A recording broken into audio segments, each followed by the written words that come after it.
We provide you the platform to turn your dreams into reality. Give wings to your aspirations with KR Mangalam University. 9000 horse power वाला engine बनकर तैयार हुआ। प्रधानमंत्री नरेंद्र मोदी ने उसको हरी झंडी दिखाई, लेकिन अब ये इंजन जो है विदेशों में भी इसको भेजा जाएगा, खासतौर पे भारत एक्सपोर्ट भी करेगा। दिलीप जी हमारे साथ में है, रेलवे प्रवक्ता है। सर, किस तरह से योजना है? भारत में बना ये सबसे बड़ा और पावरफुल इंजन माना जा रहा है। Made in India, made for the world के थीम पर कई परियोजनाएं चल रही है, जिसमें एक यह भी है, हम लोग विश्व के सबसे कम्पिटिटिव इंजन को बनाने में सफल हुए हैं। और भारतीय रेल, आप जानते हैं कि देश की जीवन रेखा है और पूरे देश की इकोनॉमी जबकि विस्तार ले रही है और भारत की इकोनॉमी जो है विश्व की चौथी सबसे बड़ी इकोनॉमी बन गई है और हम तीसरी बड़ी इकोनॉमी बनने की ओर अग्रसर हैं।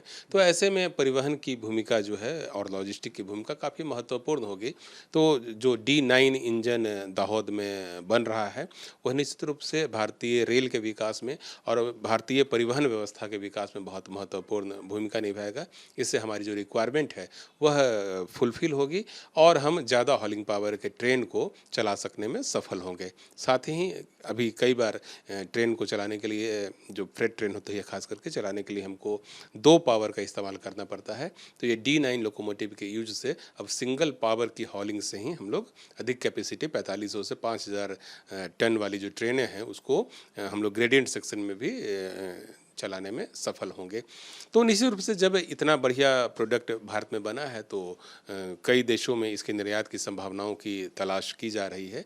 जो मैन्युफैक्चरिंग कंपनी है उनकी भी ये जिम्मेदारी दी गई है। और अब जब भी कोई एक्सपो होगा या फिर जब इंटरनेशनल मार्केट में बिडिंग होगी तो भारत की ओर से मुझे लगता है कि इस प्रोडक्ट को हम लोग पेश करेंगे, क्योंकि यह इंजन न सिर्फ एक शक्तिशाली इंजन है बल्कि कई दूसरे मामलों में भी काफ़ी आधुनिक है और इसमें राइडिंग कंफर्ट भी है। जो मॉडर्न एमिनिटीज़ होने चाहिए लोको पायलट के लिए वह भी है। पूरा कंट्रोल जो सिस्टम इसका है वो कंप्यूटराइज्ड है। तो इसकी विश्वसनीयता जो है वो काफ़ी बेहतर है। ऐसे में हमें लगता है कि यह इंजन जो है इंटरनेशनल मार्केट में भी लोकप्रिय होगा और जो प्रमुख देश हैं उनकी रुचि इसमें दिखेगी। सर, किस तरह से एक्सपोर्ट करेंगे? और दूसरा ये कि क्या किसी देशों से बातचीत हुई है इसको लेकर के, और कितना प्रोडक्शन हो पाएगा इसका, इस लोकोमोटिव का? अभी जो योजना है उसके तहत अगले 10 सालों में 1200 इंजन के प्रोडक्शन की योजना बनाई गई है और जैसे जैसे डिमांड दूसरे देशों से आएगा तो एक एक करके जो है इस मामले में बातचीत उन देशों के साथ की जाएगी। खासतौर पे इसको तैयार किया गया है लोडिंग के लिए, उन ट्रेनों के लिए जिनमें सामान रख करके एक जगह से दूसरी जगह ट्रांसपोर्ट के लिए भेजा जाता है। लेकिन सवाल ये खड़ा होता है कितनी कैपेसिटी इसकी जो बढ़ने से समय में कितनी बचत होगी? देखिए, इस ट्रेन की जो इस इंजन की जो कैपेसिटी है वह 120 किलोमीटर पर आवर की है। तो जो भी ऐसे सेक्शंस हैं जहाँ पर की गाड़ियाँ 120 किलोमीटर पर आवर की स्पीड से चल सकती है वहाँ पर इसको लगाया जाएगा। रोलिंग स्टॉक और इंजन, इन दोनों के कम्बिनेशन तथा जो हमारा ट्रैक है, इन तीनों को मिला करके एक मैक्सिमम स्पीड निर्धारित किया जाता है। तो निश्चित रूप से इस इंजन के आने से जो एक्सेलरेशन है, डिसलेरेशन है, उसमें बहुत कम समय लगेगा।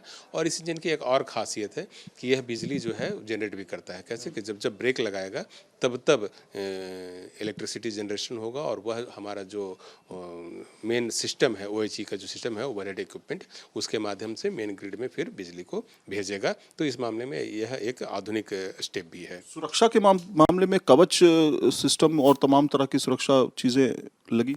भारतीय रेल में जो भी नए डेवलपमेंट्स हो रहे हैं उसमें हम लोग सुरक्षा मानकों को काफ़ी सशक्त बनाए हुए हैं और हमारी कोशिश है कि यह इंजन भी जो है सशक्त हो। इसमें हम लोगों ने डिजिटल ट्रैकिंग सिस्टम लगाए हैं, कवच भी गया है, रीजनरेटिव ब्रेकिंग सिस्टम जैसे फीचर्स भी इसमें शामिल किए गए हैं। तो कुल मिलाकर के आने वाले समय में भारत के पास ऐसा दमदार इंजन बनकर तैयार हुआ है जिससे जो भारत में लगातार जिससे माल भाड़ा वाली ट्रेनें हैं उनको स्पीड मिलेगी कहीं ना कहीं, और जो अर्थव्यवस्था में इसका रोल होगा वो भी काफ़ी महत्वपूर्ण होने वाला है। वीडियो जर्नलिस्ट जैनिंद के साथ Syed Aamir Hussain, news nation, Delhi. News nation अब व्हाट्सएप पर खबरों की ताज़ा अपडेट के लिए न्यूज़ नेशन के इस QR कोड को स्कैन करें।